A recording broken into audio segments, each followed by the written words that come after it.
أعوذ بالله من الشيطان الرجيم بسم الله الرحمن الرحيم السلام عليكم ورحمة الله وبركاته. إن الحمد لله نحمده ونستعينه ونستغفره ونعوذ بالله من شرور أنفسنا ومن سيئات أعمالنا. من يهده الله فلا مضل له ومن يضلل فلا هادي له وأشهد أن لا إله إلا الله وحده لا شريك له وأشهد أن محمدا عبده ورسوله. وبعد، فقال الله تبارك وتعالى: يا أيها الذين آمنوا اجتنبوا كثيرا من الظن إن بعض الظن إثم ولا تجسسوا ولا يغتب بعضكم بعضا أيحب أحدكم أن يأكل لحم أخيه ميتا فكرهتموه واتقوا الله إن الله تواب رحيم. وقال عليه الصلاة والسلام: من حسن الإسلام المرء تركه ما لا يعنيه. تمام قسم کی تعریفیں و بڑائی و بزرگی اللہ رب العالمین کے لیے ہے، جو ہمارا مالک حقیقی ہے، خالق حقیقی ہے، مدبر حقیقی ہے، اور لاکھوں کروڑوں درود و سلام ہو محمد رسول اللہ صلی اللہ علیہ وسلم پر، جنہیں اللہ تعالیٰ نے سارے کائنات کے لیے رحمت بنا کر مبعوث کیا۔ میں اللہ رب العزت کی بارگاہ میں دعا کرتا ہوں کہ اللہ سبحانہ و تعالی جس طرح ہمیں اس مبارک مجلس میں ان مبارک چہروں کے ساتھ اس مبارک موضوع کے ساتھ جمع کیا ہے، اسی طرح ہمیں جنات الفردوس میں جمع کریں، آمین یا رب العالمین۔ عزیز ساتھیوں، بزرگوں، ماؤں، بہنوں اور خواتین اسلام، موجودہ حالات پر نظر رکھتے ہوئے جاسوسیت کے حوالے سے چند اہم باتیں میں آپ کے سامنے پیش کرنے کی کوشش کروں گا،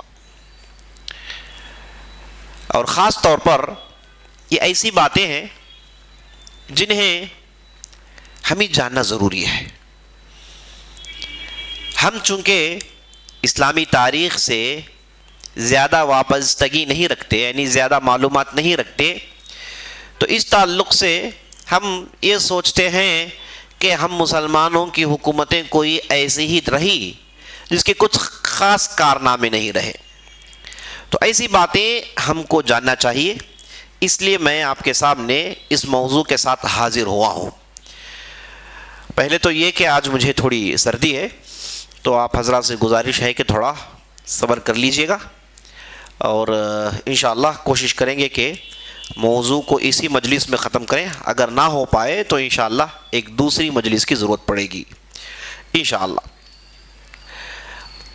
ویسے اسلام میں یہ بالکل جائز نہیں کہ ایک مسلمان کسی دوسرے مسلمان کے ٹوہ میں پڑ جائے، یعنی غیر ضروری اس آدمی کے بارے میں جاننے کی کوشش کرنا۔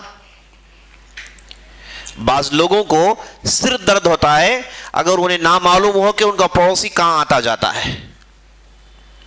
بعض لوگوں کو پریشانی ہوتی ہے کہ جب تک وہ دوسروں کے بارے میں معلومات نہ کر لیں حاصل، رات میں نیند نہیں آتی۔ یہ یاد رکھ لیجیے، اچھے اخلاق کی علامت نہیں ہے۔ آپ صلی اللہ علیہ وسلم نے ارشاد فرمایا: من حسن الاسلام المرء ترکہ ما لا یعنی، من حسن اسلام المرء ترکہ ما لا یعنی۔ بہتر مسلمان، خوبصورت مسلمان وہ ہے جو دوسروں کے معاملات میں دخل اندازی نہیں کرتا ہے، وہ اپنے کام سے کام رکھتا ہے اور اپنے معاملات میں اپنے معاملات کو لے کر مصروف رہتا ہے، دوسروں کے بارے میں جاننے کی غیر ضروری کوشش نہیں کرتا۔ خاص طور پر یہ کام کرنے والے دوسروں کے اچھائیاں تلاش نہیں کرتے، ان کی نظر کس میں ہوتی ہے؟ ان کی برائیوں میں، یہ کیا غلطی کر رہا ہے، یہ کیا چھپ چھپ کے کر رہا ہے، یہ کہاں آ رہا ہے، کہاں جا رہا ہے، یہ ایسے کیوں بیٹھا ہے، یہ ایسے کیوں بولتا ہے. تو دوسروں کی برائیاں ان کی خامیوں میں نظر ہوتی ہے. اسے اسلام نے شدت سے روکا ہے. نبی صلی اللہ علیہ وسلم نے یہاں تک کہا اگر کسی قوم کے لوگوں کے بارے میں کوئی ایک آدمی ان کی باتیں چھپ چھپ کر سنتا ہے تو اس آدمی کے کان میں اذیت دینی چاہیے، تکلیف دینی چاہیے، کیونکہ اسے ضروری نہیں کہ یہ جو ہے اس کے لیے بالکل جائز نہیں کہ وہ دوسری قوموں کی باتیں سنے، غیر ضروری. کوئی دو لوگ بات کر رہے ہیں، اپنی بات ہے، یہ صاحب کو کیا دخل اندازی ہے کہ وہ ان کے بارے میں سننے کی کوشش کرتے ہیں، غیر ضروری ہے. آپ اچھے مسلمان ہیں، چھوڑ دیجئے، ان لوگوں نے آپ کو نہیں بلایا ہے، انہوں نے آپ کے سامنے اپنا مسئلہ پیش نہیں کیا ہے، تو آپ غیر ضروری دخل اندازی کیوں کر رہے ہیں؟ یہ اچھے مسلمان کی علامت نہیں ہے. تو اگر کوئی آپ کے مدد کا محتاج ہے تو آپ اس کے لیے مدد کر رہے ہیں، یا پھر کوئی دو افراد کے درمیان جھگڑا ہو گیا ہے، جھگڑا بہت دیر سے چل رہا ہے، تو آپ نے دخل اندازی کی اور ان کے درمیان صلح کی. دخل اندازی خیر کی نیت سے جائز ہے اگر وہ لوگ چاہیں. دخل اندازی شر کی نیت سے بالکل حرام ہے، جائز نہیں. اور اللہ نے قرآن میں ارشاد فرمایا وَلَا تَجَسَّسُوا، یہی معنی ہے اس آیت کا کہ آپ ایک دوسرے کے سپائی مت بن جاؤ، ہے نا، ایک دوسرے کے سپائی مت بن جاؤ، ان کے بارے میں جاننے کی غیر ضروری کوشش مت کرو، اپنے کام سے کام رکھو. تو اچھے اخلاق یہ ہیں کہ آدمی کو جب بلایا جائے، جب اس نے ضرورت محسوس کی، خیر کی نیت سے اس نے دخل اندازی کی تو یہ بہت ہی اچھی بات ہے. اللہ نے قرآن میں ارشاد فرمایا انما المؤمنون اخوہ فاصلحوا بین اخویکم، مومنین آپس میں بھائی بھائی ہیں، ہے نا. ان کے درمیان کوئی جھگڑا ہو گیا تو آپ دخل اندازی کرو اور ان کے درمیان اصلاح پیدا کرو، یہ اللہ کا حکم ہے. مومنین ایسے ہی کرتے ہیں. لیکن غیر ضروری شر کی نیت سے کوئی دو فردوں کے درمیان یا پھر دو قوموں کے درمیان دخل اندازی کر کے ان کی چھپی ہوئی باتیں جاننا، ان کی نجی باتیں جاننا شر کی نیت سے، یہ اسلام میں بالکل جائز نہیں. اور ایسے ہی لوگوں کی وجہ سے فتنے پڑتے ہیں، ایسے ہی لوگوں کی وجہ سے فتنے پڑتے ہیں. ایسی طبیعت رکھنے والے عام طور پر چغل خور ہوتے ہیں، عام طور پر چغل خور ہوتے ہیں، اور چغل خوری کی سزا قبر میں ہے، یاد رکھ لیجیے. آپ صلی اللہ علیہ وسلم کے زمانے میں آپ صلی اللہ علیہ وسلم اپنے صحابہ کے ساتھ جا رہے تھے تو آپ صلی اللہ علیہ وسلم کی نظر دو قبروں پر پڑی. تو آپ صلی اللہ علیہ وسلم نے صحابہ سے کہا کہ یہ دو قبر والوں پر عذاب ہو رہا ہے، جان لیجیے آپ لوگ. صحابہ نے تعجب سے کہا یا رسول اللہ کیسے؟ کہا کہ اما احدہما فکان لا یستتر من بول، ان میں سے ایک آدمی جب پیشاب کرتا تھا تو وہ پردہ نہیں کرتا تھا، کوئی چیز کے آڑ میں نہیں کرتا، کوئی شرم کے بغیر وہ کھلم کھلا کیا کرتا تھا، ایک معنی. دوسرا معنی اس کا یہ آتا ہے کہ وہ پیشاب کرتا تھا اور اس کے چھینٹوں سے احتیاط نہیں کرتا تھا، قبر میں عذاب ہے. اور اما الاخر فکان یمشی بالنمیمہ، کہا کہ جو دوسرا ہے یہ لوگوں کے درمیان چغل خوری کرتا تھا، یہاں کی بات ادھر، ادھر کی بات ادھر، شر کی نیت سے، شر کی نیت سے، اسے کہتے ہیں چغل خوری. اس کا عذاب قبر میں ہے آخرت سے پہلے، جان لیجیے آپ. تو یہ جو ہوتے ہیں ان کی طبیعت ایسی ہی ہوتی ہے. تو بہرحال آج ہمارا موضوع یہ نہیں ہے، یہ ہے انڈیویجول اعتبار سے منفرد آدمی، ایک منفرد آدمی کے پیچھے پڑنا اسلام میں جائز نہیں. چھوڑ دیجئے مسلمانوں کو اپنے اپنے علاقوں میں، اپنی اپنی بستیوں میں وہ اپنی زندگی جئیں. اللہ نے انہیں رہائش شدہ بنایا، آپ ان کے پیچھے پڑ کے سب کو تکلیفیں مت ڈالیں. اب ہماری جو گفتگو یہ ہے کہ ایک اسلامی سلطنت کے لیے بالکل جائز ہے کہ وہ اپنی رعایا کی خبر اپنے پاس رکھیں، اپنی رعایا کی خبر اپنے پاس رکھیں. اور خاص طور پر دشمنوں کے تعلق سے یہ اسلامی حکومت معلومات رکھنا بالکل جائز ہے، بلکہ ہونا چاہیے. اور اسے یہاں تک کہا گیا اس کے بغیر کوئی حکومت کھڑی نہیں ہو سکتی، اس کے بغیر کوئی حکومت کھڑی نہیں ہو سکتی۔ آپ کے سامنے یہ جو اسرائیل ہے جس کے بارے میں آپ روزمرہ سنتے جا رہے ہیں نا، اس کے پاس اتنا پاور کیسے آیا؟ اتنی طاقت اس کے پاس کیسے آئی؟ اس کے دشمنوں کے لیڈرز کے سروں کو بڑی آسانی سے مار دیتا ہے۔ ابھی حال میں ہم نے دیکھا کہ حزب اللہ کا جو مشہور لیڈر تھا جس کا نام حسن نصر اللہ ہے نا، یہ تو ایسے ہائی سیکیورٹی میں رہتا تھا کہ کسی کو کانوں کان خبر نہیں ہوتی تھی کہ وہ آتا کہاں تھا جاتا کہاں تھا، لیکن آپ نے دیکھا کہ سیدھے اس کے گھر میں مارا گیا۔ ایک نہیں دو نہیں بلکہ بہت سارے لوگوں کو یہودیوں نے مار دیا، اور سرداروں کو مار کے وہ یہ سمجھتے ہیں کہ انہوں نے اپنا مارکا جیت لیا۔ یہ ہمیشہ سے ان کا طریقہ رہا ہے۔ یہ کیسے ان سے ممکن ہو گیا؟ یاد رکھ لیجئے، جب بن گورین نے اسرائیل کی سلطنت کی بنیاد ڈالی، اس نے ڈالنے سے پہلے اس نے ہاگانا نامی ایک انٹیلیجنس ایجنسی کی بنیاد ڈالی، انٹیلیجنس ایجنسی کی بنیاد ڈالی۔ یہ ہاگان وہ ہیں جن کے تعلق سے برٹشرز نے کہا کہ یہ ایک ٹیررزم پھیلانے والا ایجنسی ہے، ٹیررسٹ ایجنسی ہے۔ برٹشرز نے ان لوگوں پر یہ ٹھپا مارا، بعد میں ان لوگوں نے اسے لیگل سٹیٹس دے کے اسی کو ان لوگوں نے موساڈ بنا لیا، اور جب ان لوگوں نے موساڈ بنا لیا تو آس پاس کے عربوں اور آس پاس کے دشمنوں پر ان کی بڑی گہری نظر ہے۔ انشاءاللہ بعد میں دیکھیں گے ہم کہ یہ کیسے ان کا سسٹم کام کرتا ہے اور کیسے لوگوں کو ریکروٹ کرتے ہیں۔ جان رکھ لیجئے موساڈ کے ساتھ 5 لاکھ لوگ جڑے ہوئے ہیں۔ کتنے؟ 5 لاکھ لوگ جڑے ہوئے ہیں، اور اس کے صرف آفس میں کام کرنے والوں کی تعداد 7,000 سے زیادہ ہے، اور سالانہ اسرائیل اس ایجنسی پر $280 کروڑ سے زیادہ خرچ کرتا ہے، جو کہ ایک پوری کنٹری کی کیا ہے؟ اکنومی ہے، جو پورے کا پورا یہ لوگ اس پر لگاتے ہیں۔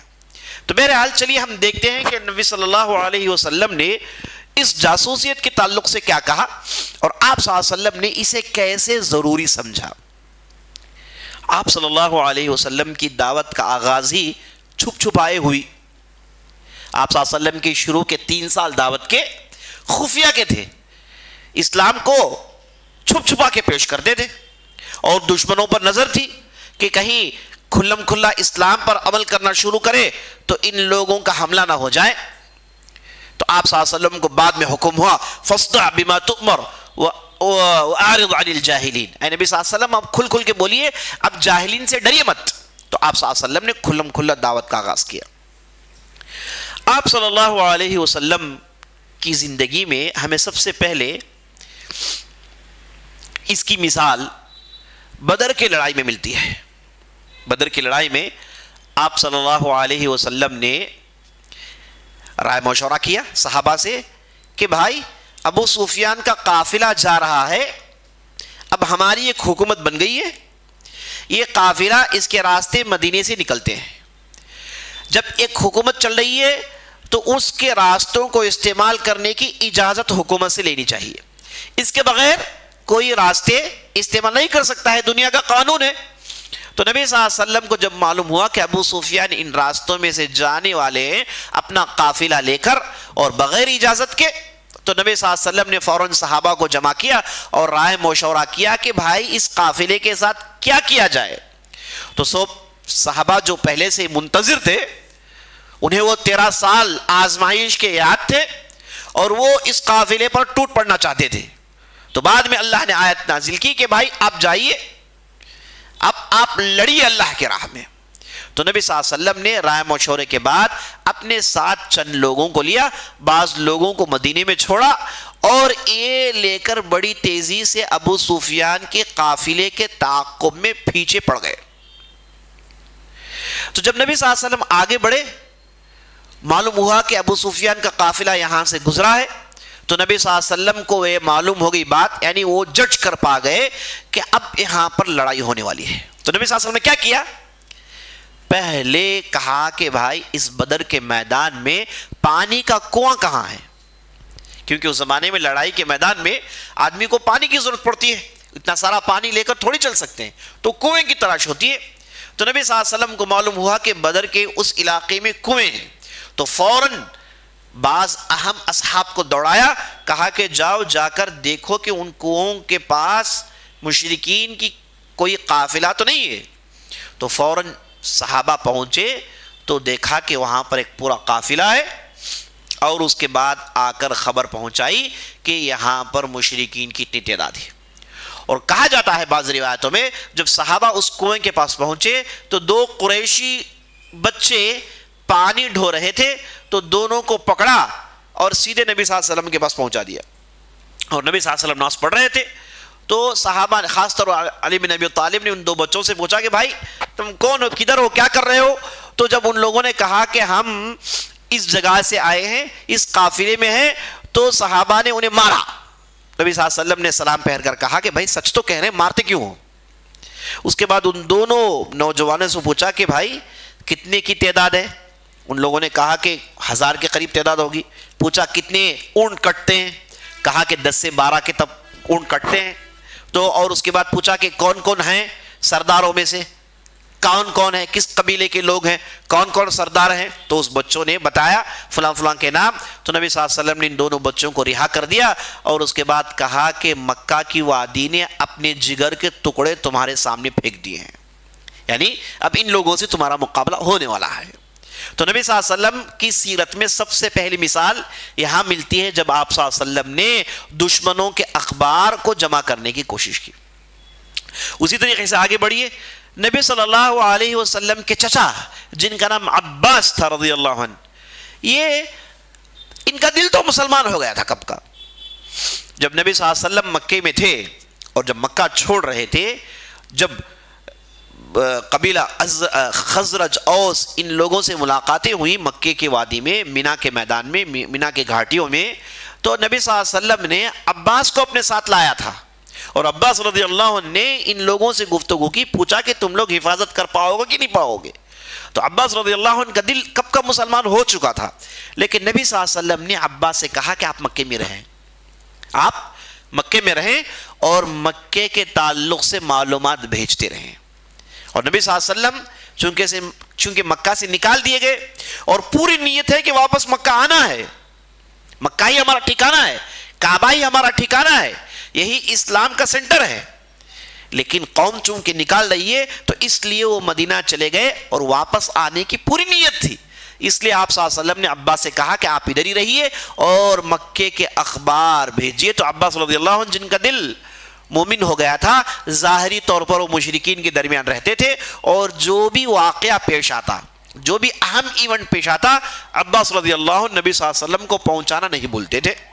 اور عباس رضی اللہ عنہ کی وجہ سے فتح مکہ کا جو عظیم معرکہ تھا، بہت بڑا کارنامہ تھا، بغیر خون خرابے کے مسلمانوں نے آسانی سے کر لیا۔ یاد رکھ لیجئے اس کے پیچھے عباس رضی اللہ عنہ کا بہت بڑا ہاتھ ہے۔ تو نبی صلی اللہ علیہ وسلم نے عباس رضی اللہ عنہ کو معلومات جمع کرنے کے لیے اور مشرکین کے اخبار جمع کرنے کے لیے بھرپور استعمال کیا۔ اور آپ صلی اللہ علیہ وسلم نے ایک صحابی ہیں جن کا نام نعیم بن مسعود، ان کا استعمال بڑے زبردست انداز سے کیا، ان کا بھی واقعہ آپ کے سامنے آنا ہے۔ یہ نعیم بن مسعود رضی اللہ عنہ یہ عین خندق کی لڑائی کے موقع پر اسلام قبول کرتے ہیں، اور خندق کی لڑائی ہم جانتے ہیں جسے احزاب کی لڑائی بھی کہا جاتا ہے۔ یہ جو لڑائی تھی اس میں پورا عرب امنڈ آیا، لگ بھگ 10,000 کی نفری تھی۔ کتنی؟ 10,000 کی تعداد تھی مشرکین کی، اس میں مکے کے پورے قبائل اور غطفان نامی ایک بڑا قبیلہ بنو غطفان جو بہت بڑی تعداد تھی وہ بھی مشرکین کے ساتھ ہو گئے۔ اب یہ سارے کے سارے امنڈ آئے 5ویں ہجری میں، اور ان کا مقصد تھا کہ مدینے کو نیست و نابود کر دے۔ مدینے میں کل ملا کے مسلمانوں کی تعداد 3,000 سے زیادہ نہیں ہے۔ اب یہ جو 3,000 میں بچے ہیں، بوڑھیاں ہیں، ہے کہ نہیں، عورتیں ہیں، اس میں مرد حضرات کتنے ہیں؟ بڑی کم تعداد میں۔ اب مقابلہ 10,000۔ مصیبت یہاں سے ختم نہیں ہوئی، مصیبت اور بڑھ گئی جب یہودیوں نے غداری کی۔ مدینے میں جو یہودی تھے بنو قریظہ، بنو نظیر اور بنو قینقاع، اس میں بنو قریظہ کہ یہودیوں نے علل اعلان غداری کی اور یہ مشرکین سے مل گئے. اب نبی صلی اللہ علیہ وسلم کے پیچھے بھی دشمن، آگے سے بھی دشمن، اور دشمن کتنے؟ 10,000 کی تعداد، اور پوری تیاری کے ساتھ آئے ہیں. تو یہ جو لڑائی تھی ایک سمجھے کہ سائیکالوجیکل لڑائی تھی. یہ لڑائی کے بارے میں کہتے ہیں کہ عصبیات کی لڑائی تھی، آدمی کے ٹینشن سے تعلق رکھتی تھی.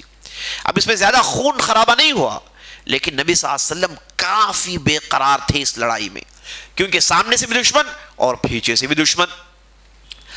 اب جب یہی حالات گزر رہے تھے تو نبی صلی اللہ علیہ وسلم نے دشمنوں کو روکنے کے لیے ایک آئیڈیا انٹروڈیوس کیا. سلمان فارسی نے کہا کہ ہم ایران میں، ہم پرشیا میں، ہم فارس میں اگر ہماری تعداد کم ہو تو دشمنوں کو روکنے کے لیے ہم خندق کھودتے ہیں. تو نبی صلی اللہ علیہ وسلم نے سلمان فارسی کی اس رائے کو قبول کیا اور ایک لمبا خندق کھودا گیا. خندق کہتے ہیں ٹرنچ، ایک گڈھے کو، یعنی اتنا بڑا گڈھا کہ وہاں سے آدمی جم کر کے اس طرف نہ آئے. تو نبی صلی اللہ علیہ وسلم نے لمبی خندق کھودی، صحابہ نے پوری محنت کی، کہا جاتا ہے کہ مہینوں نے محنتیں کی اور بہت بڑا خندق انہوں نے کھودا. جب مشرکین پہنچے مدینے میں حملہ کرنے کے لیے، دیکھا کہ بہت بڑا خندق ہے، اور جیسے ہی اترنے کی کوشش کرتے صحابہ ان لوگوں پر تیر کی بوچھاڑ کرتے، کئی لوگ مر جاتے اور وہ لوگ پسپا ہو جاتے. اس انداز سے مشرکین کھلم کھلا مدینے میں گھس نہیں پائے. لیکن اس کے باوجود نبی صلی اللہ علیہ وسلم کا خطرہ، نبی صلی اللہ علیہ وسلم کو خطرہ ان یہودیوں سے تھا جو پیچھے سے بیٹھے ہیں. تو اس عین موقع پر، اس ہنگامی موقع پر ایک صاحب آتے ہیں جن کا نام تھا نعیم بن مسعود. وہ آ کر کہتے ہیں کہ اللہ کے رسول، اللہ نے مجھے ہدایت دے دی، میں مسلمان ہو گیا ہوں، بتائیے کہ میں کیسے اسلام کی خدمت کر سکتا ہوں. اور نبی صلی اللہ علیہ وسلم نے اس موقع پر نعیم بن مسعود سے کہا، الحرب خدعہ، یہ جو لڑائی جنگ ہوتی ہے یہ دھوکہ دینے کا نام ہے، یہ دھوکہ دینے کا نام ہے، ٹیکٹکس استعمال کرنے کا نام ہے. تو نبی صلی اللہ علیہ وسلم نے نعیم بن مسعود سے کہا کہ اے نعیم، تم جاؤ مشرکین اور یہودیوں کے درمیان اختلاف ڈال دو. مشرکین کے بارے میں پوچھا، اور نعیم بن مسعود ایک بہت ہی اہم چیف تھے، اہم سردار تھے، جن کے تعلقات غطفان قبیلے سے اچھے تھے، تجارت تھی ان کی، اور مدینے کے بنو قریظہ یہودیوں سے بھی اچھی تعلقات تھی. تو ایک بہت ہی اہم آدمی عین موقع پر اسلام قبول کرتے ہیں. اور نبی صلی اللہ علیہ وسلم نے نعیم بن مسعود سے کہا کہ آپ جائیں اور مشرکین اور یہودیوں کے درمیان دراڑ پھوٹ ڈال دیں تاکہ اللہ ہمیں ان کی مصیبت سے بچائے. اور نعیم گئے، سردار آدمی تھے، سمجھدار آدمی تھے، وہ سیدھے گئے یہودیوں کے پاس اور یہودیوں سے کہا کہ اے بنو قریظہ، تم لوگ جانتے ہو میرے اور تمہارے بڑے اچھے تعلقات ہیں. انہوں نے کہا کہ ہاں، آپ تو ہمارے پاس ایک سردار آدمی ہیں، ہم تو پوری عزت کرتے ہیں آپ کی. تو نعیم بن مسعود نے کہا کہ دیکھو، میں تمہیں ایک بڑی پتے کی بات بتاتا ہوں، اور بات یہ ہے کہ جو مشرکین ہیں یہ اس بستی کے نہیں ہیں، بنو غطفان مدینے کے نہیں، ان کے تو دیار بہت دور ہیں، بہت دور علاقے ہیں ان کے. وہ مدینہ میں آتے ہیں. اب ان کی لڑائی محمد سے ہے، ان کی لڑائی محمد سے ہے، اور محمد بھی عرب ہے، یہودی نہیں ہے.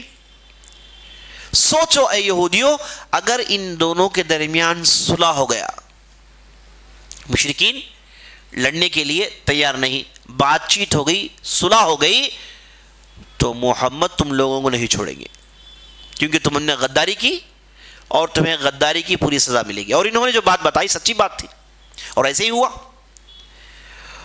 تو یہودیوں نے کہا کہ تو پھر کیا کریں؟ تو نعیم بن مسعود نے کہا کہ تم لوگ ایک کنفرم کرو کہ مشرکین واقعی محمد سے لڑیں گے.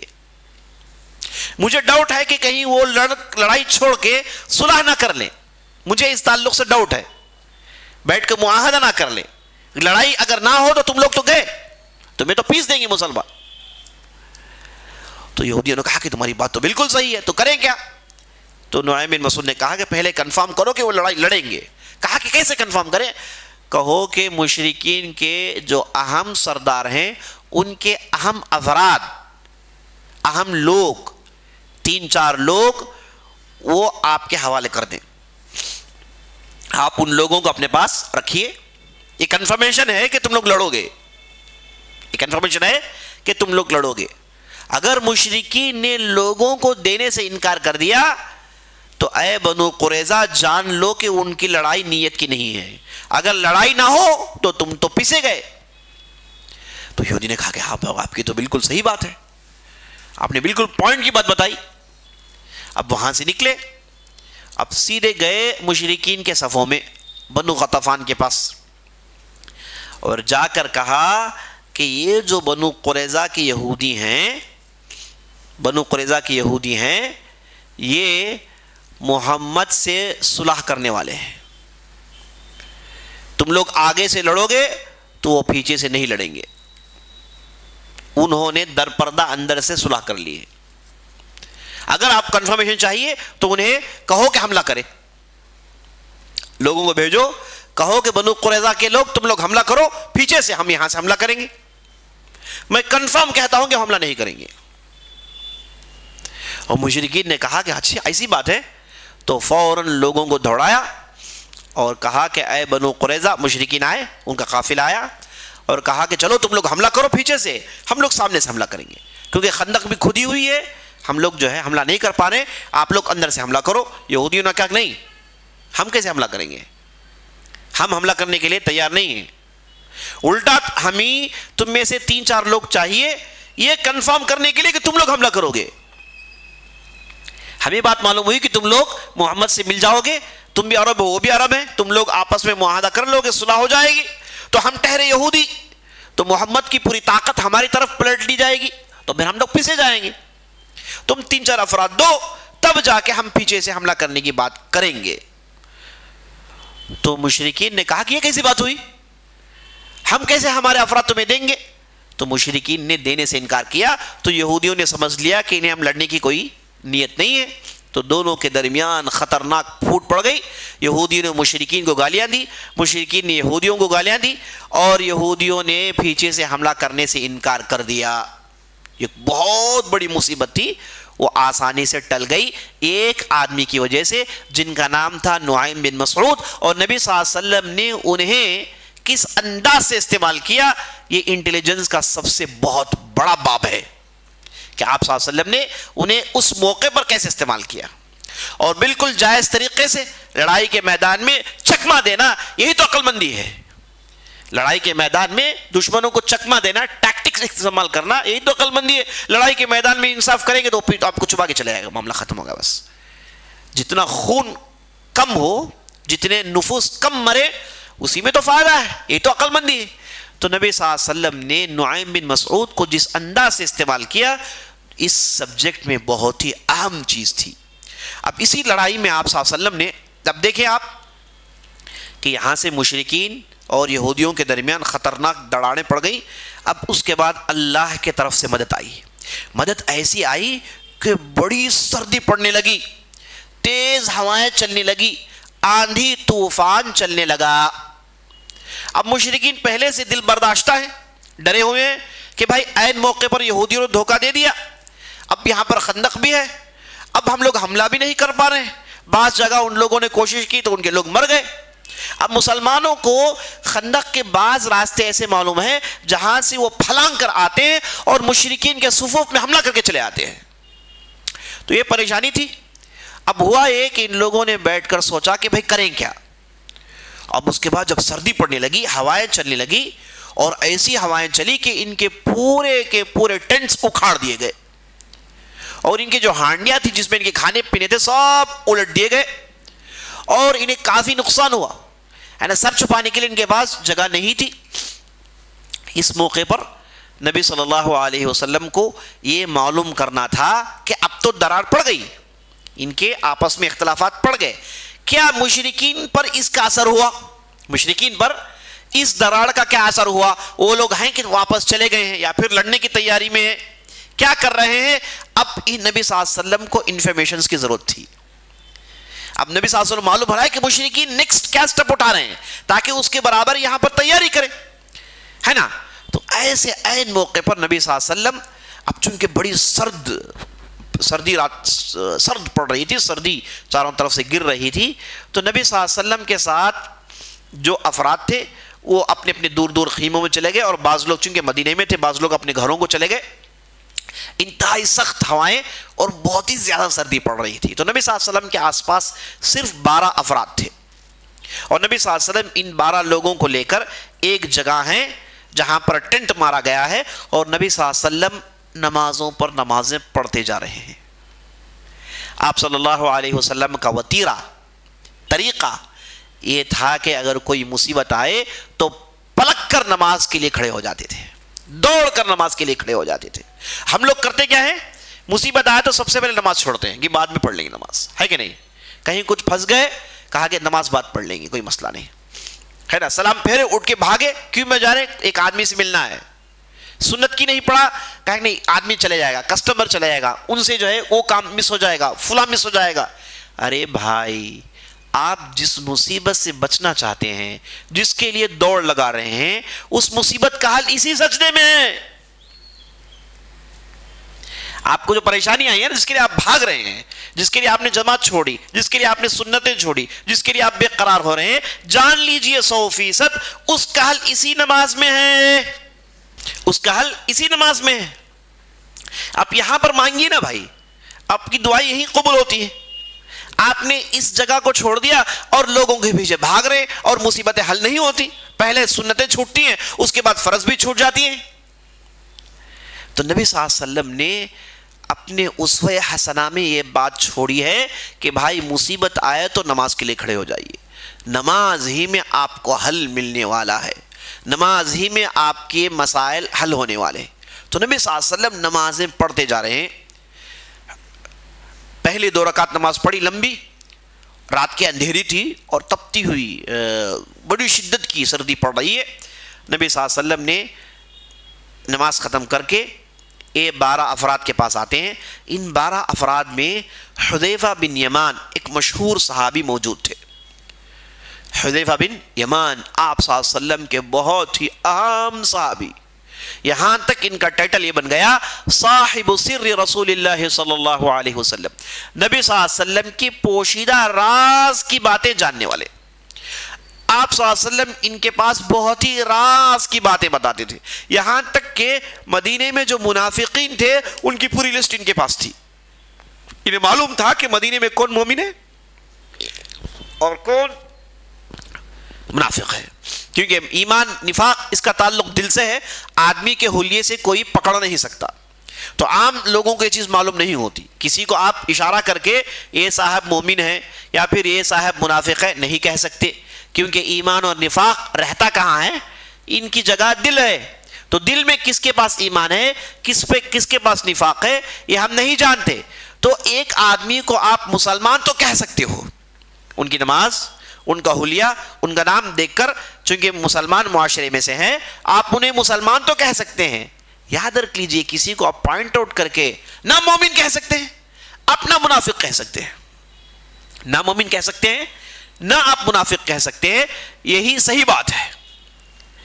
تو چونکہ ظاہر سے مومن اور منافق نہیں معلوم ہوتے تھے، تو نبی صلی اللہ علیہ وسلم نے حذیفہ بن یمان کے پاس ایک پوری فہرست دے رکھی تھی. انہیں معلوم تھا کہ مدینے کے اس خطے ارض میں کون منافق ہیں. اسی لیے جب عمر بن خطاب رضی اللہ عنہ خلیفہ بنے تو ایک مرتبہ حذیفہ بن یمان کے پاس گئے اور جا کر چپکے سے پوچھا کہ اے حذیفہ بن یمان، مجھے معلوم ہے کہ تمہارے پاس منافقین کی لسٹ ہے، صرف مجھے یہ چیک کرنا ہے کہیں اس لسٹ میں میرا نام تو نہیں ہے، کہیں اس لسٹ میں میرا نام تو نہیں ہے. پوچھنے والے کون ہیں؟ عمر بن خطاب رضی اللہ عنہ. حذیفہ بن یمان ترس کر رہ گئے، کہا کہ آپ کا نام آپ پوچھ رہے ہیں؟ تو عمر بن خطاب نے کہا کہ مومن اپنے ایمان کو لے کے کبھی بھی گارنٹی دے نہیں سکتا، یہ تو اللہ کی مرضی میں چلتا ہے. اللہ سے دعا کرتے رہتا ہے کہ اس کا ایمان باقی رہے. ربنا لا تزغ قلوبنا بعد اذ هديتنا وهب لنا من لدنك رحمة انك انت الوهاب. اے اللہ میرے دل کو ٹیڑھی میں مت ڈال جبکہ تو نے اسے سیدھے راستے میں ڈال دیا ہے. اے اللہ مجھے سیدھی راستہ دکھا، بلا شبہ تو زبردست دینے والا ہے. تو یہ مومن کا طریقہ ہوتا ہے کہ وہ اپنے ایمان کو لے کر فخر نہیں کرتا، اسے غرور نہیں آتا. آج ہمارے معاشرے میں بعض ایسے افراد ہیں، انہوں نے کیا داڑھی چھوڑ لی، کیا اسلامی لباس پہن لیا، سب کو اپنے سے کمتر سمجھتے ہیں. دیکھیے غرور کئی قسم کا ہے. عام طور پر ہم سمجھتے کیا ہیں؟ پیسوں کا غرور سمجھتے ہیں کہ نہیں بھائی؟ ٹپ ٹاپ ہیں، ٹھاٹ باٹ سے ہیں، پیسوں کا غرور. بھائی یاد رکھ لیجئے دینی غرور بھی ہے، دینی غرور بھی ہے. تلبیس ابلیس ایک مشہور کتاب ہے، ابن الجوزی رحمۃ اللہ علیہ نے لکھی ہے. اس کتاب میں انہوں نے غرور کے کئی قسمیں بتائی اور شیطان کیسے مومنین کو بہکاتا ہے اس میں انہوں نے پوری فہرست نکالی ہے. اس میں سے انہوں نے بتایا کہ سب سے خطرناک غرور آدمی کو اس کے دین کے معاملے میں ہوگا. اس کا لباس پھٹا، بڑی داڑھی ہوگی، پرانا کپڑا ہوگا، لیکن دل میں اس کے ایمان اور تقوی کو لے کر اتنی تکبری ہوتی ہے کہ دوسروں کو کمتر سمجھتا ہے. یاد رکھ لیجئے ایمان کی نشانی یہ ہے کہ آپ دوسروں کو آپ سے بہتر سمجھیں، دوسروں کو آپ سے بہتر سمجھیں، چاہے آپ کا مرتبہ جتنا ہی بڑا ہو جائے، چاہے آپ کیا عالم بن گئے ہیں، چاہے آپ کتنے بڑے منصب میں چلے گئے. آپ اگر مومن ہیں تو جان رکھیے آپ سے بہتر ایمان والے دنیا میں موجود ہیں. آپ ہر ایرے غیرے کو دیکھ کر یہ مت سمجھنا کہ تم اس سے بہتر ہو. ہر آدمی کو دیکھ کر یہ سمجھنا کہ اس کے اندر ایسی چیزیں ہیں جس کی وجہ سے وہ مجھ سے بہتر ہو سکتا ہے، وہ مجھ سے بہتر ہو سکتا ہے. تو دین کو لے کر غرور میں پڑنا یہ بہت ہی خطرناک چیز ہے، یاد رکھ لیجیے آپ. اور ایسے ہی لوگوں کو نبی صلی اللہ علیہ وسلم نے اس مشہور حدیث میں ڈرایا ہے جس کے راوی عبداللہ بن مسعود ہیں کہ نبی صلی اللہ علیہ وسلم نے کہا کہ ایک آدمی عمل کرتا ہے یہاں تک کہ جنت اس کے قریب ہو جاتا ہے، یہاں تک کہ اس کے اور جنت کے درمیان ایک بالش کا فاصلہ ہوتا ہے، اچانک ایک ایسا عمل کرتا ہے جس کی وجہ سے جنت جہنم میں چلے آتا ہے. یعنی یہ ڈرا رہے ہیں آپ صلی اللہ علیہ وسلم کہ بھائی آپ اپنے عمل میں غرور مت کریں کہ میں 5 گانے نماز کا پابند ہوں، میں تو تہجد کا پابند ہوں، میں تو ماشاءاللہ سیف ہوں، یہ لوگ تو بے نمازی ہیں، یہ ان کے پاس کیا تقوی ہے، یہ تو داڑھی بھی نہیں رکھتے، یہ دین کیا جانتے ہیں. حقیر سمجھنا. نبی صلی اللہ علیہ وسلم کہتے ہیں کہ آپ نے پوری زندگی ایمان کی گزاری، یاد رکھ لو ایسے بھی ہو سکتا ہے مرنے سے پہلے ایک ایسی آپ غلطی کرو گے جس کی وجہ سے ہمیشہ کے لیے جہنم میں چلے آؤ گے. یاد رکھنا ہے، ڈرو مت، ڈرو اللہ سے. تو دین کو لے کر جو تکبری اور غروری ہوتی ہے بہت ہی خطرناک ہے.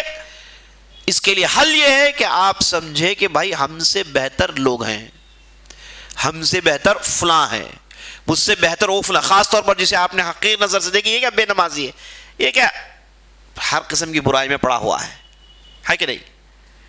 دل میں سوچیں کہ بھائی اس کے اندر بھی ایسے ایسے گوشے، نیک کی گوشے ہیں جس میں ہو سکتا ہے کہ اللہ کے پاس وہ بلند مرتبہ حاصل کر لیں. اور ہم وہ مشہور حدیث جانتے ہیں، دخلت المرأة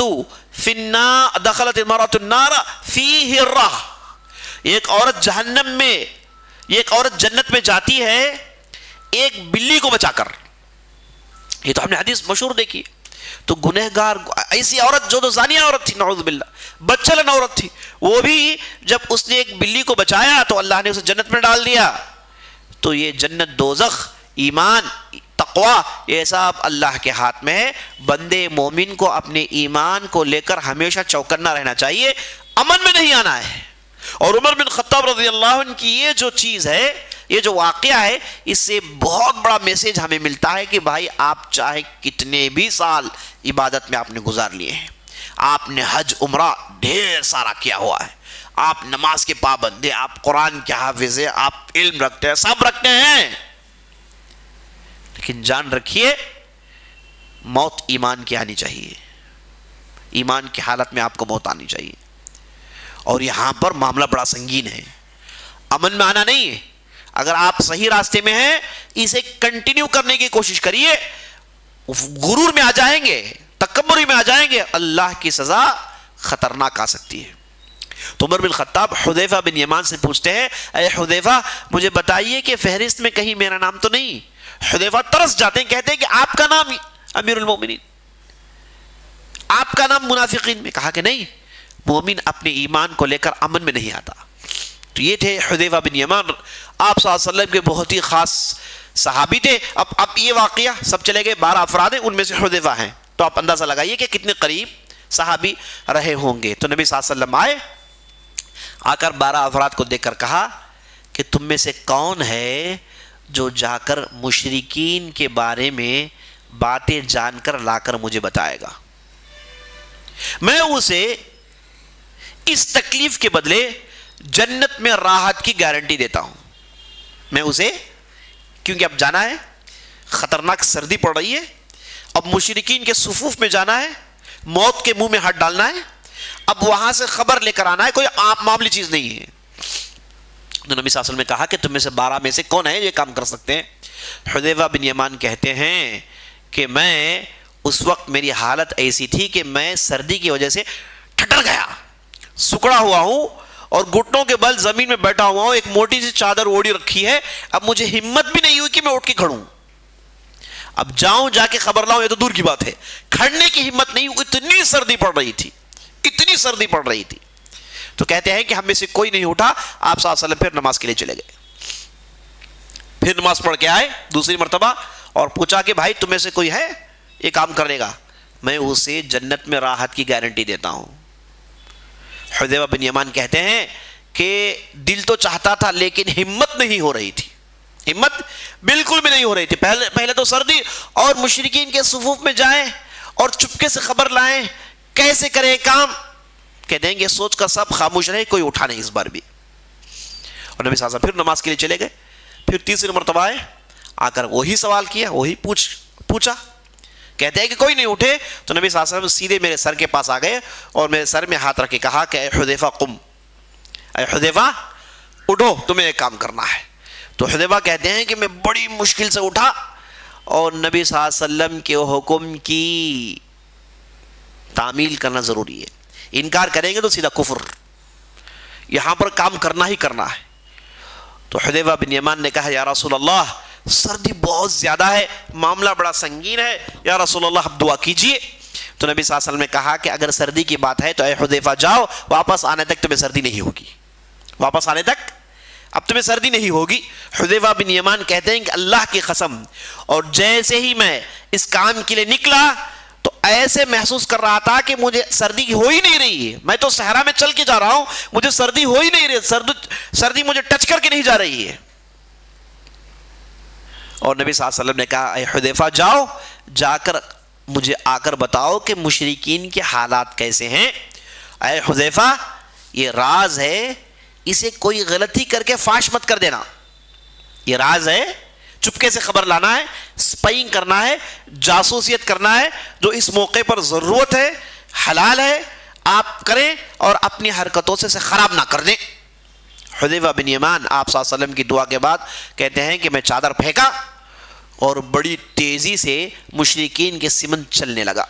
کہتے ہیں کہ کافی دیر چلنے کے بعد رات میں مجھے دور سے ان کے ٹینٹس نظر آئے اور وہاں پر یہ لوگ بیٹھے ہیں، آگ جلائے ہوئے ہیں. تو میں چپکے سے گیا، ایسے گیا گویا کہ میں ان کے ٹینٹوں سے نکل کر آ رہا ہوں، ان کے خیموں سے نکل کر آ رہا ہوں.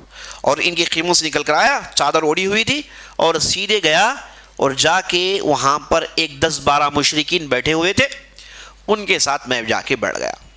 اب وہاں پر ابو سفیان صاحب وہ لمبی چوڑی تقریر کر رہے تھے، اور جیسے ہی انہوں نے دیکھا کہ میں آ کر بیٹھا ہوں، انہوں نے تو پہچانا نہیں، انہوں نے دیکھا کہ جیسے میں آ کر بیٹھا ہوں تو ابو سفیان نے کہا کہ بھائی چوکنا رہو، کہیں محمد کے لوگ ہمارے بارے میں خبر نہیں جمع کر رہے ہیں. تمہیں سے ہر آدمی اپنے دائیں بائیں مڑ کے لوگوں کے چہروں کو دیکھ لو، کنفرم کر لو کہ کہیں مسلمان تو گھس نہیں آیا ہے. حذیفہ بن یمان کہتے ہیں جیسے ابو سفیان نے کہا، میں نے اس پلٹ کے اس آدمی سے کہا چلو تمہارا چہرہ دکھاؤ، اور اس طرف الٹا مڑا اور اس آدمی کو پکڑ کے کہا کہ چلو تمہارا چہرہ دکھاؤ. میں نے اس انداز سے دونوں کو چیک کیا، دونوں کو کنفرم ہو گیا کہ میں مسلمان نہیں ہوں، میں تو ان کے مشرکین سے آیا ہوں. دونوں کو میں نے اس انداز سے چیک کیا، اور اس کے بعد میں کافی دیر بیٹھا رہا. اس کے بعد پوری باتیں سنی اور وہاں سے میں اٹھ کے سیدھے نبی صلی اللہ علیہ وسلم کے واپس آیا. اور جیسے نبی صلی اللہ علیہ وسلم پاس آیا تو مجھے سردی شروع ہو گئی. پھر میں نے چادر اوڑی، کہا یا رسول اللہ، وہاں نبی صلی اللہ علیہ وسلم نے پوچھا کہ بھائی کیا ہوا بتاؤ. کہا کہ یا رسول اللہ ڈرنے کی کوئی بات نہیں، وہ لوگ واپس بھاگنے کی باتیں کر رہے ہیں، سب ڈرے ہوئے ہیں, سردی برداشت نہیں کر رہے ہیں. میں نے میرے آنکھوں کے سامنے دیکھا ابو سفیان نے اپنے لوگوں سے کہا کہ بھائی اب یہاں پر کوئی چیز بن پڑنے والی نہیں ہے, اب یہاں پر لڑائی وڑائی کچھ ہونے والی نہیں ہے, بہتر اسی میں ہے کہ ہم یہاں سے فوراً چل دیں, اسی میں ہمارے لیے عافیت ہے. یہ کہہ کے ابو سفیان سیدھے اپنے اونٹ پہ چڑھ رہے تھے اور میرے تیر کے بالکل نشانے میں تھے. میں چاہتا تو میں تیر مار کے ابو سفیان کا معاملہ ختم کر سکتا تھا, لیکن یا رسول اللہ آپ کی بات مجھے یاد آئی کہ غلطی کر کے راز کو فاش مت کر دینا, اگر میں ایسا کرتا تو راز فاش ہو جاتا. تو اس لیے نبی صلی اللہ علیہ وسلم, میں نے ابو سفیان کو نہیں مارا. نبی صلی اللہ علیہ وسلم نے حذیفہ بن یمان کو خوب دعائیں دی اور وہ جنت کی گارنٹی کے مستحق ہو گئے. اللہ اکبر. حذیفہ بن یمان اس جنت کے گارنٹی کے مستحق ہو گئے. تو اس انداز سے مشرکین دوڑ پڑے اور یہ جو لڑائی تھی بڑی آسانی سے اللہ نے ختم کر دی. خون خرابہ جھڑپیں بہت کم ہوئی, لیکن یہ لڑائی ٹینشن والی تھی اور اللہ نے نعیم بن مسعود کے ذریعے سے اس معاملے کو آسان کیا, اور حذیفہ بن یمان کی سپائنگ کی وجہ سے آپ صلی اللہ علیہ وسلم نے ٹھیک فیصلہ کرنے کے لیے راستے ہموار کیے. اللہ اکبر. تو اس انداز سے یہ مشہور لڑائی ختم ہوئی, اور نبی صلی اللہ علیہ وسلم نے ایسے بہت سارے کام آپ صلی اللہ علیہ وسلم نے, بعض وقت آپ صلی اللہ علیہ وسلم نے خود سپائنگ کی ہے, خود گئے ایک لڑائی میں, آگے بڑھ کے ابوبکر کے ساتھ چیک کرنے کے لیے کہ مشرکین کا گزر یہاں سے ہوا کہ نہیں ہوا. وہاں پر ایک بوڑھا کھڑا ہوا تھا, اس بوڑھے سے کہا کہ بھائی فلاں فلاں لوگ یہاں سے گزرے کہ نہیں گزرے. اس بوڑھے نے کہا کہ پہلے بتاؤ کہ تم لوگ کون ہو, تمہارا نام کیا ہے. نبی صلی اللہ علیہ وسلم نے کہا کہ ہم ضرور بتائیں گے, کنفرم بتائیں گے, پہلے تم بتاؤ کہ وہ لوگ گئے کہ نہیں گئے. اس بوڑھے نے کہا کہ ہاں یہ لوگ گئے ہیں. تو اس کے بعد اس بوڑھے نے پوچھا کہ اب بتاؤ تم لوگ کون ہو. تو نبی صلی اللہ علیہ وسلم نے کہا کہ ہم پانی سے ہیں. یہ کہہ کے آگے بڑھ گئے. اس بوڑھے نے کہا کہ پانی سے ہیں, پانی کس قبیلے کا نام ہے یا پھر کس جگہ کا نام ہے. یہ جب تک سوچتے رہے نبی صلی اللہ علیہ وسلم ابوبکر آگے بڑھ گئے. تو نبی صلی اللہ علیہ وسلم نے ایسے بھی کام کیا ہے. اور اسی طریقے سے یہ جو جاسوس ہوتا ہے اسلامی سلطنت کے لیے جو کام کرتا ہے, یہ جہاد سے کم نہیں ہے, یہ بہت بڑا خیر کا دروازہ ہے. لیکن اس کے برعکس اگر کسی غدار نے مسلمانوں کے صفوں میں گھس کر مسلمانوں کے معلومات جمع کر کے اس نے دشمنوں کے حوالے کیا, یہ آدمی تو بہت بڑا منافق ہے. یہ آدمی تو بہت بڑا منافق ہے. اکثر و بیشتر اہل علم نے کہا یہ مرتد ہو گیا, کافر ہو گیا. اس وجہ سے ایسا جاسوس پھنس جائے اس کی سزا قتل ہے, اس کے علاوہ کچھ اور نہیں. جاسوس پھنسے تو فوراً قتل کر دینا چاہیے, کیونکہ اس کا ہر لمحہ ڈینجر ہوتا ہے. اور اس پر بعد کے زمانوں میں مسلمانوں نے اتنا زبردست عمل کیا, اور خاص طور پر صلاح الدین ایوبی رحمۃ اللہ علیہ, ان کے بارے میں بھی پوری تفصیل آئے گی آپ کے سامنے. صلاح الدین ایوبی وہ شخص ہے جن کے بارے میں مورخین بالاتفاق کہتے ہیں کہ یہ میدان میں اترنے سے پہلے لڑائی جیت دیتے تھے. میدان میں اترنے سے پہلے, مشرکین سے لڑنے سے پہلے جیت جاتے تھے. مشرکین کو لڑائی کے دوران معلوم ہوتا ہے کہ ہم لڑ رہے ہیں لیکن لڑائی ہار چکے ہیں, کیونکہ صلاح الدین ایوبی کے پاس اتنا اسٹرانگ انٹیلیجنس تھا کہ عجیب و غریب نمونے انہوں نے پیش کیے. انشاءاللہ میں کوشش کروں گا آئندہ مجلس میں آپ کے سامنے ان کے انٹیلیجنس کو لے کر, جاسوسیت کو لے کر کیا کارنامے تھے اور کیسے عجیب و غریب کام کیے, اور کیسے انہوں نے اپنے کاموں میں کامیابی پیدا کرنے کے راستے اختیار کیے. چپکے سے انہوں نے بڑے بڑے کام کیے. اور یہ جو عیسائی, یہ جو یوروپینز جو آ کر اس زمانے میں گھس کے فلسطین کو قبضے میں کر لیا تھا, لگ بھگ 90 سال اپنے قبضے میں انہوں نے رکھا. یہ 90 سال کے بعد کیسے صلاح الدین ایوبی اور نور الدین زنکی رحمہم اللہ اجمعین, کیسے ان لوگوں نے انہیں مار بھگایا, اور اس کے پیچھے انٹیلیجنس کا کیا رول رہا, انشاءاللہ یہ میں آپ کے سامنے آئندہ مجلس میں رکھنے والا ہوں انشاءاللہ. ابھی تو وقت ہوا چاہتا ہے, میں یہاں پر ایک واقعہ بیان کر کے اپنی بات ختم کروں گا. وہ واقعہ ہے حاطب بن ابی بلتعہ کا. یہ وہ صحابی ہیں جنہوں نے نیک نیت سے غلطی کی, معصومانہ حرکت کی, اور نبی صلی اللہ علیہ وسلم نے ان پر کافی غصہ دکھایا.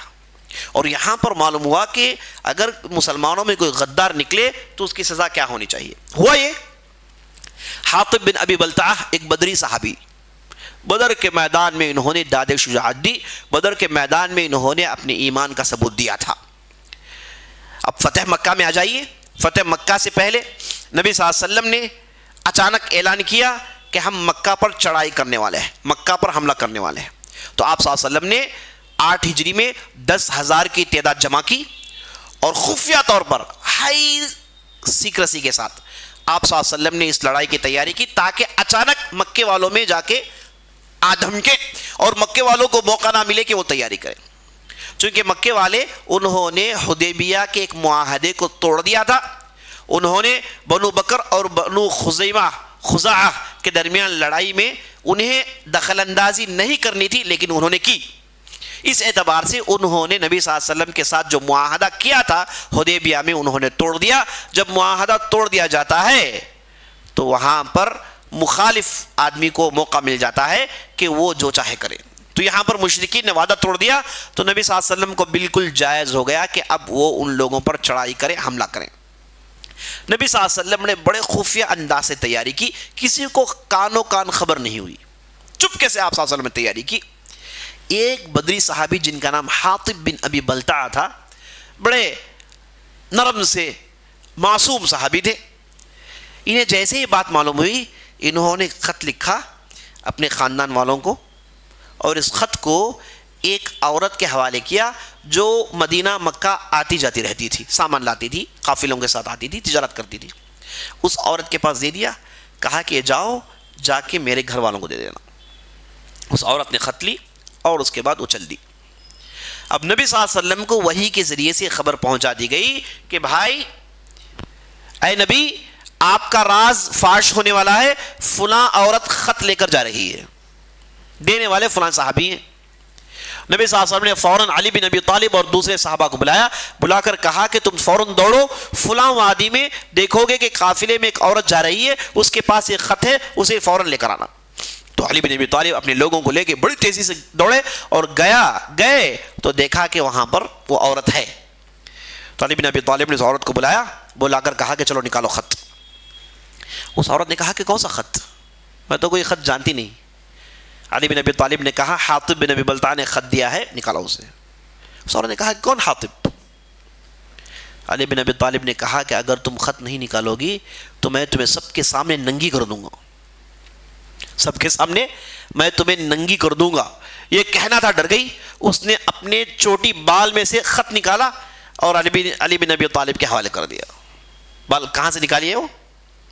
مجھے بعض عورتوں نے بتایا کہ آج کل کی لڑکیاں وہاں بٹ رکھتی ہیں ایگزام میں، یہاں سے نکال کے بٹ مارتی ہیں، ہے نا۔ وہ بھی شاید اسی قسم کی عورت تھی، اس نے جو ہے اپنے بال میں اس خط کو ٹھونسا ہوا تھا اور اس نے نکالا۔ اور اہل علم نے کہا کہ دھمکی میں بڑی بات ہو سکتی ہے۔ کسی نے آپ سے قرض لیا، پیسے واپس نہیں کیا، آپ نے کہا کہ بھائی پولیس کے پاس لے جاؤں گا، کیس ڈالوں گا، گلی کا کرا لوں گا، فلاں کر دوں گا، یہ آپ کے لیے جائز ہے۔ آپ نہیں کر رہے ہیں کوئی بات الگ بات ہے، لیکن آپ اپنا پیسہ نکالنے کے لیے آپ دھمکی میں بڑی بات کر سکتے ہیں، جبکہ آپ کو کرنے کی نیت نہیں ہے، تاکہ وہ آدمی سدھر جائے، پیسے واپس کر دیں، ہے نا۔ بعض لوگوں کو پیسے لینے میں بڑا مزہ ملتا ہے نا۔ اور قرض آدمی جب دے دیتا ہے تو قرض لینے والا ہمارے معاشرے میں ہم نے دیکھا ہے کہ وہ ایسے خرچ کرتا ہے گویا کہ خاندانی پیسے والا ہے۔ اور جو صاحب نے قرض دیے، اب ان کا معاملہ یہ ہوتا ہے جب بھی اس آدمی کو دیکھتے ہیں انہیں ان کے قرض یاد آتا ہے۔ بھائی یہ شرٹ پہنا ہوا ہے، کتنا اچھا ہوتا کہ اس میں سے ذرا معمولی شرٹ پہن کے وہ اماؤنٹ مجھے ایک انسٹالمنٹ پیمنٹ کر دیتا، کتنا اچھا ہوتا ہے نا۔ یہ سوچ ہوتی ہے۔ بڑی شادی کر رہا ہے، بھائی مجھے اتنے پیسے دینے ہیں، اتنی بڑی شادی کر رہا ہے، چھوٹا شادی خانہ لے لیتا، کم لوگوں کو دعوت دیتا، ایک اماؤنٹ مجھے پیمنٹ کرتا تو کتنا اچھا ہوتا ہے کہ نہیں۔ جب بھی اس آدمی کو دیکھتا ہے اور جب بھی اس کی ترقی کو دیکھتا ہے، اسے اس کے قرض یاد آنے لگتے ہیں، عجیب و غریب سوچتا ہے۔ بہرحال تو آدمی ایسی چیزوں کو واپس لینے کے لیے دھمکانے میں بڑی بات کہہ سکتا ہے، خیر میں چپکے نہیں۔ خیر کے معاملات میں آپ کے پیسے واپس آنے ہیں، کچھ خبر لینی ہے، جیسے علی بن ابی طالب نے کہا، علی بن ابی طالب نے کہا کہ اگر نہیں دو گی تو میں تمہیں اجردنکی، میں تمہیں ننگی کر دوں گا۔ جیسے ہی وہ سنی گھبرا گئی، اس نے خط نکالا، علی بن ابی طالب کے حوالے کیا، علی بن ابی طالب نے خط لیا اور سیدھے نبی صلی اللہ علیہ وسلم کے پاس پہنچ کے آپ صلی اللہ علیہ وسلم کے حوالے کر دیا۔ نبی صلی اللہ علیہ وسلم نے خط دیکھا تو حاطب بن ابی بلتع نے اپنے خاندان والوں سے کہا ہے کہ نبی صلی اللہ علیہ وسلم فلاں تاریخ کو حملہ کرنے والے۔ نبی صلی اللہ علیہ وسلم نے حاطب بن ابی بلتع کو بلایا، بولا کہ بھائی کیا کر رہے ہیں آپ، یہ کیا خط ہے؟ کہا کہ یا رسول اللہ میری نیت تو اچھی تھی۔ نبی صلی اللہ علیہ وسلم نے کہا آپ کی نیت ہم جانتے ہیں کہ نہیں، یہ کیا غلطی کیا آپ نے؟ کہا کہ یا رسول اللہ دیکھیے کتنے بھولے ہو، وہ کہتے ہیں کہ یا رسول اللہ آپ کے لوگ ہیں مکے میں، آپ کے لوگ ہیں مکے میں، ان کی حفاظت کرنے کے لیے آپ کے لوگ ہیں، آپ کے خاندان والے مکے میں ہیں۔ اشارہ کس کی طرف ہے؟ عباس بن عبد المطلب، وہ دوسرے، ان کی حفاظت کرنے کے لیے ان کے خاندان والے ہیں، میرے خاندان کی حفاظت کرنے والے کوئی نہیں ہے اللہ کے رسول، اس لیے میں نے خط سے چپکے سے بات بتائی تاکہ وہ حفاظت کر لے، کہیں دور چلے جائے۔ تو ادھر عمر بن خطاب رضی اللہ عنہ کھڑے ہوئے تھے، انہوں نے کہا یا اللہ کے رسول اجازت دیجئے اس کا سر مار دیتا ہوں۔ کتنی بڑی غلطی کر رہا ہے، اگر یہ خبر پہنچ جاتی تو وہ تیاری کر لیتے، اب جب مسلمان ادھر جاتے تو خون خرابہ ہوتا، کتنے لوگ مرتے، کتنی بڑی مصیبت۔ اور نبی صلی اللہ علیہ وسلم چاہتے ہیں کہ بغیر خون خرابہ کے ان سب کو سرنڈر کرنے پر مجبور کرے، یہ نبی صلی اللہ علیہ وسلم کی خواہش تھی۔ تو عمر بن خطاب نے کہا کہ رسول اللہ اجازت دیجئے میں اس آدمی کا سر مار دیتا ہوں۔ نبی صلی اللہ علیہ وسلم کو غصہ گیا، نبی صلی اللہ علیہ وسلم نے کہا کہ نہیں عمر، تمہیں کیا معلوم ہے، اللہ نے بدریوں کو دیکھ کر یہ کہا ہے کہ تم جو چاہے عمل کرو، اللہ نے تمہیں پہلے سے معاف کر دیا ہے۔ بدریوں کے لیے اللہ کی طرف سے پہلے سے یہ اعلان ہے کہ تم جو چاہے عمل کرو، پہلے سے تمہارے گناہ معاف ہیں۔ یہ بدری صحابی ہیں، بدر کے میدان میں داد شجاعت دیے ہیں، کوئی معمولی آدمی نہیں۔ تو بعد میں نبی صلی اللہ علیہ وسلم نے حاطب بن ابی بلتع کو ڈانٹا، غصہ دکھایا، کہا کہ تم نے بہت بڑی غلطی کی، آئندہ اس کے تعلق سے سوچنا بھی نہیں۔ اس کے بعد حاطب بن ابی بلتع بالکل خاموش ہوئے، سیرت کی کتابوں میں ان کا ذکر بھی نہیں ملتا، اتنے خاموش ہو گئے وہ، ہے نا، اتنا نبی صلی اللہ علیہ وسلم نے انہیں ڈانٹا تھا۔ تو اس واقعے سے اہل علم کہتے ہیں کہ جاسوس کی سزا قتل ہے، جاسوس کی سزا قتل ہے، اس لیے تو عمر بن خطاب نے پوچھا، لیکن نبی صلی اللہ علیہ وسلم نے کیا کہا؟ بھائی بدری ہیں، تو بدری ہونا ان کی نیکیاں، ان کی خوبیاں اتنی زیادہ ہیں کہ ان کی اس غلطی کو ہم معاف کر سکتے ہیں۔ آج کے ہمارے زمانے میں یہ اتنی بڑی غلطی ہے، اس کی تلافی ممکن نہیں ہے، اس لیے اہل علم نے بالاتفاق کہا کہ جو آدمی مسلمانوں کے صفوف میں بیٹھ کے کفار کے پاس یہ معلومات فراہم کرتا ہے مسلمانوں کو پھنسانے کے لیے، اس کی تو سزا اگر اسلامی حکومت ہو تو قتل ہے۔ میں یہ کہتا ہوں کہ ہمارے معاشرے میں ایسے بھی لوگ ہیں جو اسلامی میٹنگز میں جاتے ہیں، اسلامی مجلسوں میں جاتے ہیں، چھپ چھپ کے اخبار لیتے ہیں اور اس کے بعد دوسروں تک پہنچاتے رہتے ہیں۔ یاد رکھ لیجئے یہ عمل حرام ہے۔ مسلمانوں کے بارے میں معلومات جمع کر کے کسی بھی ایک دوسرے فرد کو آپ دے رہے ہیں، کسی ایجنسی کو آپ دے رہے ہیں، کسی فرد کو آپ دے رہے ہیں، جان رکھ لیجئے یہ چیز حرام ہے، قیامت کے دن اس تعلق سے پوچھا جائے گا۔ یہ جتنے بھی لوگوں کے تعلق سے معلومات پہنچائے ہیں یہ 100% غیبت میں آئے گا، 100% نمیمہ چغل خوری میں آئے گا، حرام عمل ہے، بالکل جائز نہیں ہے، بالکل جائز نہیں ہے۔ تو ہم اپنی بات یہاں روکتے ہیں انشاءاللہ۔ تو ہم آئندہ کی مجلس میں جو باتیں میں نے بتائی آپ کے سامنے اسے ہم کنٹینیو کریں گے انشاءاللہ۔ اللہ سے دعا کرتے ہیں ہم نے جو بھی کہا جو بھی سنا ہے اس کے مطابق عمل کرنے کی توفیق بخشے۔ سبحان ربک رب العزت عما یصفون وسلام علی المرسلین والحمد للہ رب العالمین۔ موضوع کے متعلق کوئی سوالات کریے گا انشاءاللہ۔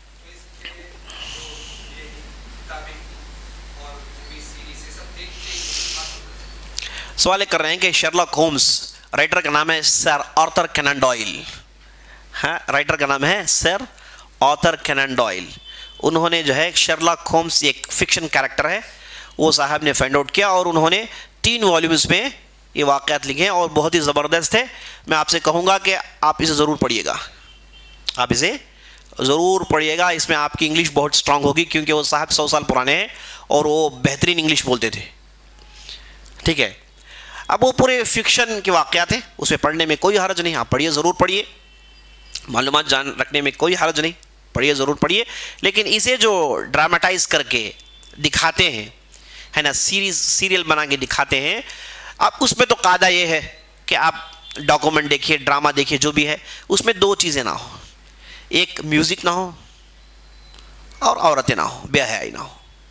یہ دو چیزوں سے کوئی چیز بچی ہوئی ہے, آپ معلومات حاصل کرنے کے لیے دیکھنا چاہتے ہیں, انشاءاللہ جائز ہے, انشاءاللہ جائز ہے. اور میں کہوں گا کہ آج ہمارے پاس جو بھی اسلامی تاریخ ہے وہ ان ڈراموں کے ذریعے سے, جو بالکل جو میں نے آپ کو رول بتایا اس کے مطابق کہ نہ اس میں میوزک ہو, نہ اس میں عورتیں ہوں, نہ اس میں بے حیائی ہو, نہ اس میں جو ہے ڈراماٹائز کرنے کے لیے بہت ساری جھوٹی باتیں داخل کر دیتے ہیں. جیسا کہ ہم وہ ارطغرل کے تعلق سے سیریز جو کئی لوگوں نے پوچھا, اس میں ہی ہے کہ یہ ایک حقیقت ہے, اسے پیش کرنے کے لیے 100 جھوٹ کو جوڑ دیا گیا ہے. ڈراماٹائز کرنے کے چکر میں, اسے فلاں کرنے کے چکر میں, اٹریکٹیو بنانے کے چکر میں یہ لوگ کہاں سے کہاں پہنچ گئے. یہ تو بالکل بیکار چیز بن گئی وہ. تو حقائق سے دور نہ جائیں, ڈراماٹائز کرائیں اور اس میں ان چیزوں کی پابندی کریں. تو یہ اگر کیا جائے تو بہت اچھی بات ہے, چونکہ آج ہمارے لوگ پڑھنے میں کیا ہیں, ماشاءاللہ تبارک اللہ, کتاب کھولنے کے ساتھ نیند آتی ہے نا. بعض لوگوں کو ڈاکٹرز نے یہاں تک کہہ دیا کہ بھائی نیند نہیں آیا تو کتاب کھول لیجیے, آپ کو اچھی نیند آئے گی, ہے نا. کتاب کھول کے سونے والی قوم ہماری ہے. تو پڑھنے میں سے کوئی زیادہ دلچسپی نہیں ہے. آپ پڑھنے کو کہیں گے تو آپ سے ایسے بھاگیں گے گویا کہ آپ جو ہے بہت بڑے بیماری میں مبتلا ہیں, آپ کے قریب بھی آنا نہیں چاہیں گے, کیونکہ انہوں نے تو پڑھنے کی بات کہی ہے. تو پڑھائی سے, مطالعے سے ہم لوگ کیا ہیں, دور بھاگتے ہیں. تو ایسے موقع پر ایسی چیزیں اگر بنائی جائے تو آنے والے جنریشن میں, آنے والے لوگوں میں یہ چیزیں جو ہے جا کر پہنچیں گی. اب یہ دشمن جو ہے کتنی غلط باتوں کو, جھوٹی باتوں کو, فکشنز کو اتنا پیسے خرچ کر کے لوگوں کا دماغ خراب کیا ہوا ہے کہ نہیں. انہوں نے اسے غلط استعمال کیا ہے. اس چیز کو صحیح چیز میں استعمال کر سکتے ہیں, صحیح چیز کو استعمال کر سکتے ہیں, لیکن شریعت کی پابندیوں کے ساتھ. یہ اگر کیا جائے تو بہت ہی اچھا ہوگا. تو آپ ضرور پڑھیے, شرلاک ہومز پڑھیے. اور اس کے بعد اردو میں مشہور ایک ناولسٹ ہیں جن کا نام ہے ابن صفی, انہوں نے اس تعلق سے بہت سارے ناولس لکھے ہیں. ایک ہے نسیم حجازی, انہوں نے بہت سارے جو ہے ناولس لکھے ہیں. ایک ہے التمش, انہوں نے بھی بہت سارے ناولس لکھے ہیں. تاریخی ناولس انہوں نے لکھے ہیں.